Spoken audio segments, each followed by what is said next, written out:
Ghost Hunter 18. Simple yung plano ni kaibigang Amaya mga idol. Pero kanina may napansin ako sa taas. Parang may aso siya. May aso doon.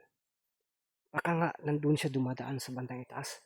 At yung sa itaas napuntahan na natin niya noon. Pero wala yung tao. Wala yung tao. At wala din yung aso. Pero bakit ngayon? Baka mayroong tao dyan sa bandang itaas. Kaibigang Amaya, nandyan ka po ba? Pwede bang matanong kita?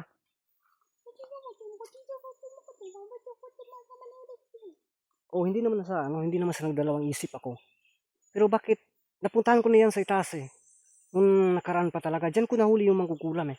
Pero, walang ano dyan. Wala namang aso dyan at walang tao. May tao ba dyan ngayon? Sige, mauna ka dun. Yan mo, isorbi mo dun. So yun, baka din po daw ay napadaan na dun. So, baka nga, baka nga napadaan na dun. Kaya inuusig-usig ng aso. So ngayon Amaya, bago po tayo maghihiwalay-hiwalay, ano po ba talaga yung final na plano natin dito?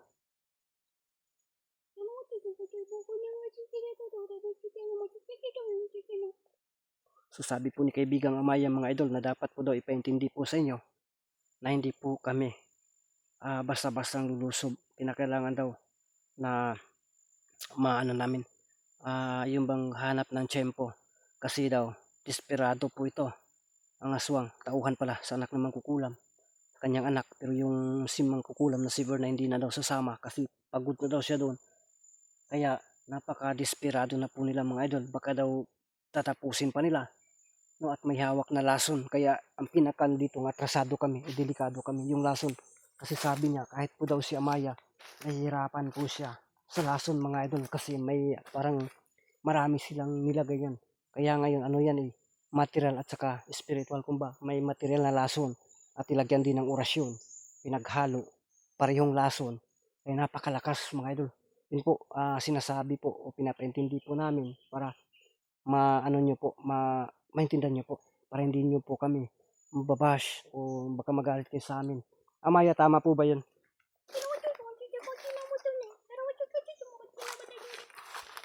Ano? Sin mga idol, alam nyo naman po talaga na si kaibigang Amaya ay yung plano nga namin noon, pati kay Adam is nabulilyaso pa kasi mautak talaga itong mangkukulam na ito. Ano ba yun? Anak ng mangkukulam. At yung itong may hawak na lason, napaka ano nila, para bang yung maninigurado talaga sila. Kasi sabi ni kaibigang may nahirapan nga daw kami noon kay mangkukulam. Maya, yun na po yung ano namin, plano natin.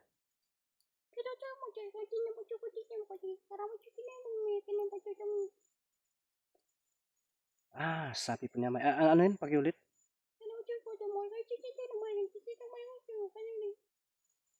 So, antayin natin na makahanap tayo ng tiyempo na aalis or parang mabitawan niya yung lason bago tayo atake. Yun mga idol, sabi po ni kaibigang Amaya, antayin po daw namin na bitawan niya or malayo siya kaunti sa lason para hindi niya ma-open at maagaw namin yung lason. So, ang gagawin po natin ngayon Amaya, hindi tayo magpapakita. So, yun po yung pinakadapis na gawin ngayon para maging successful yung plano namin. Hindi po kami magpapakita, tatago po ako. No? At hindi siya makabantay na sumusunod pa rin ako para maging kumpiyansa. At paabantayan lang, panuurin lang muna ang kanyang mga gagawin kung maabutan namin sa kubo. Amaya, siguraduhin mo dun mga Amaya na nandun siya.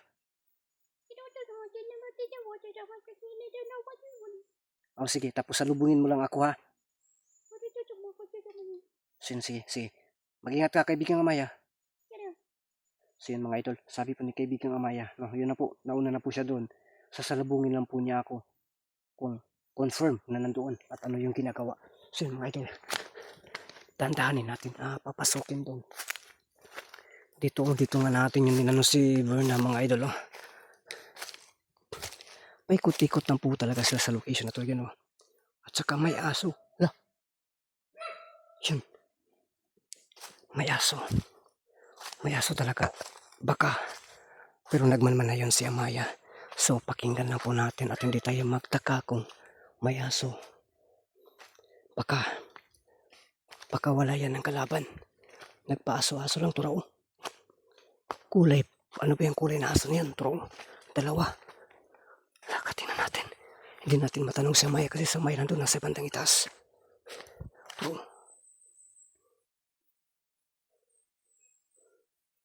Yan.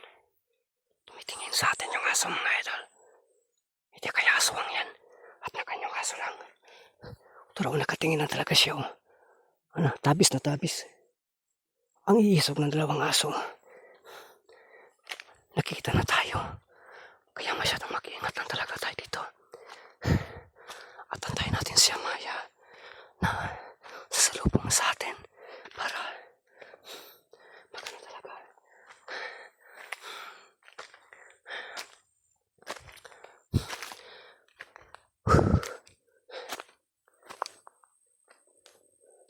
Yun ang aso. Panay titig pa rin sa akin. Yun o. Saan na babalik na si Amaya?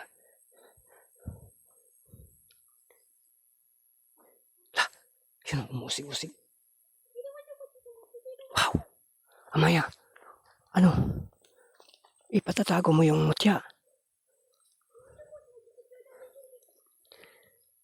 Ano yan? Ano yan? Ano yan? Amaya. Isa yung aswang yung kulay itim. Yung isa ano yan? Aswang din. So naging naganyong aso yung aswang. Dalawa. Oh my goodness mga idol, turo. Tingnan nyo po yung mga taingan niya, nakaganon talaga. Naka-stand up talaga kasi sa atin. So nung gagawin natin dito? Patuloy lang tayo. Amaya, ano dun si Tas? Confirm nandun? Nandun? Yung mga tahol ng aso kanina, yun din yung pagdating niya. Kasama si Berna. Hindi pwede na hindi ko yan mapansin kasi nakatitik sa talaga sa akin. Yan ko lang yung mutya, baka agawin nila. Sino? Dalawang aso ang pala yan mga idolo, naganyong aso. So ano yung gagawin ko? Ano yung gagawin natin dito? Confirm ba na nasa taas? Sige, so yun. Sabi po ni kaibigan mamaya mga idol, na-confirm na sa itaas. No? At kasalukuyan nagre-ritual. Yung aswang. Kaya puntahan namin doon. Tapos yun na si Amaya, nauna na si Amaya. Tapos, magano lang daw ako, hindi lang talaga ako magpapakita. No? So yung mga idol, yung dalawang aswang.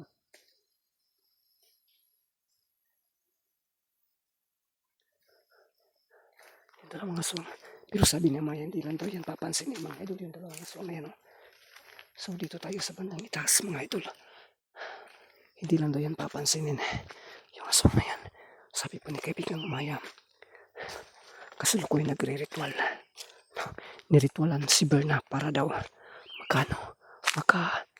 yung bang para daw sumusunod sa gusto nila. So tayo naman ay hahanap tayo ng tiyempo para yung plaster talaga kasi kapag aalis to, Jack, aatake tayo. Kaya mag-ingat lang po talaga tayo mga idol. Kinakailangan na lulusot tayo dito. Ang mimingaw. Diyan yan sa bandang itaas.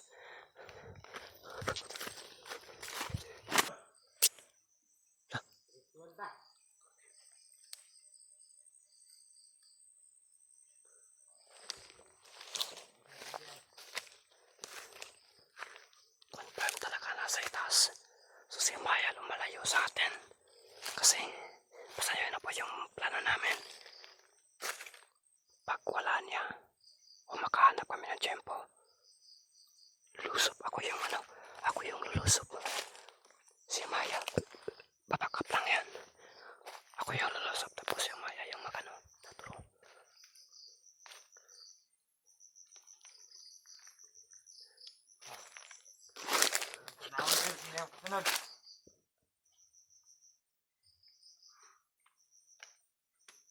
As! Pero anduhan ako pa uban, no? Pero pa! Nagpaaso-aso daw ang kanyang kasama.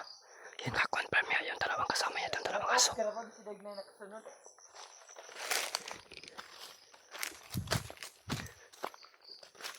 Kali ba sila nakasunod rin?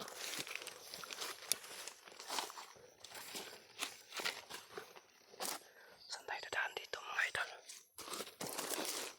Kinakailangan natin makahanap ng pwesto. Yun.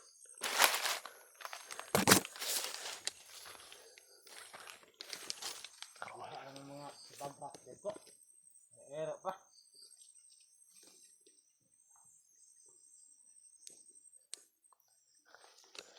Ika, magtaguli lang tayo pagkatapos ito.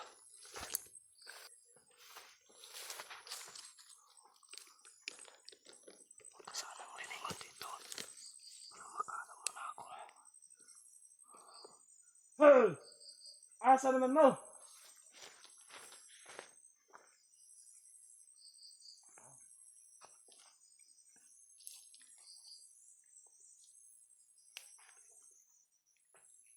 Animal pa ning anak pa ning mangkukulam na amuti ara akong kwan tuyo ato kay gahom apil-apil pa ning mama dalo na nato nag-apil ning mama ang akong tuyo ato katong kwan mutya kay sayang tumurag ihatag na to ganiha ba ihatag na to nya ganiha na samok ka begini muka ba ning mama ning kwan kulam kukulaman ning sama kayo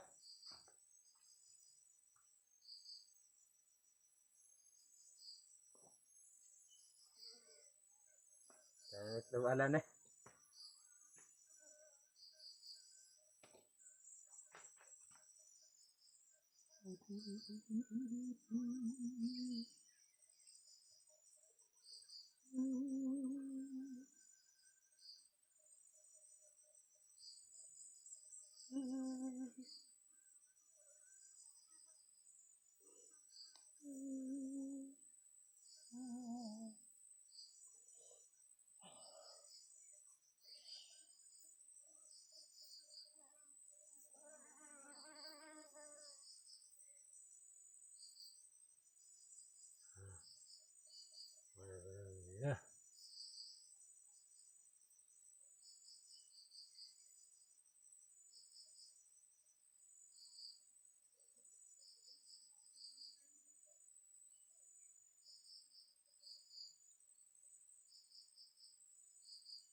Paano ba?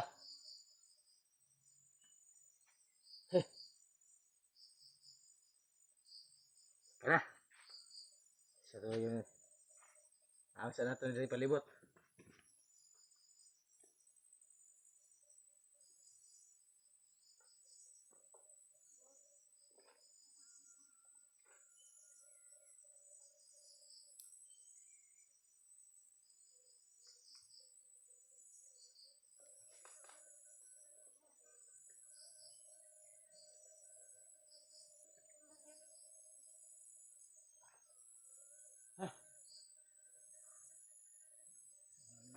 Kaubahan na to Nga. Kulirang dago.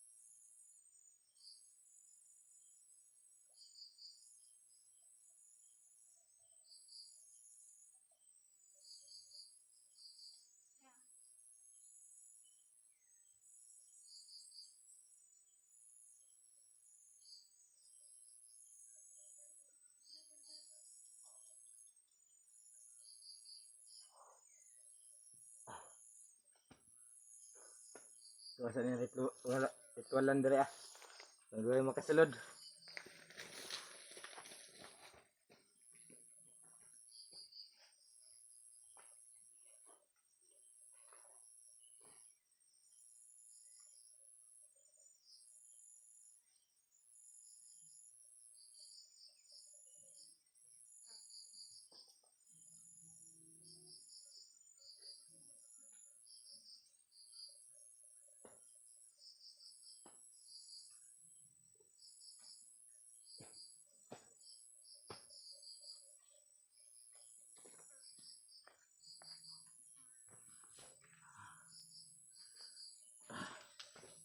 Kan iki. Mana man ritual ni.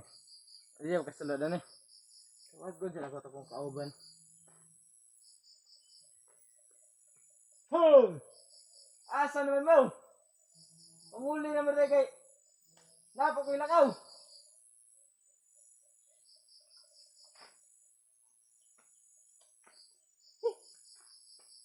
Pasa to apason be. Mana man ritual. Tidak ni masudlan.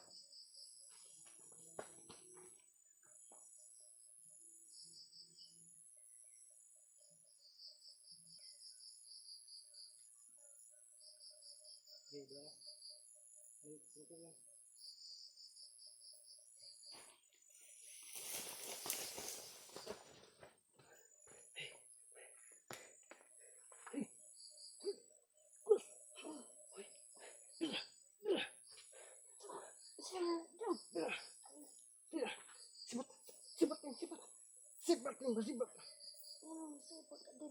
Hah? Bakit?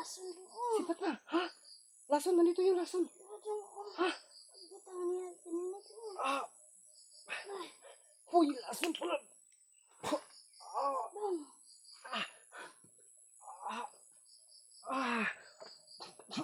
Amaya. Tulong, Amaya. Amaya. Sibat. Sibat na, sibat. Sibat na. Si Amaya na bala sa akin. Sige, sibat ka na. Balik ka na doon. Dali. Sibat na, sibat. Dali. Sibat na. Sibat na. Bakit hindi sa tinatabla ng ason? Sibat ka na, sibat na. Amaya. Amaya. Hawak ko yung lason. Mayroon palang nilagay na lason din na naka-open.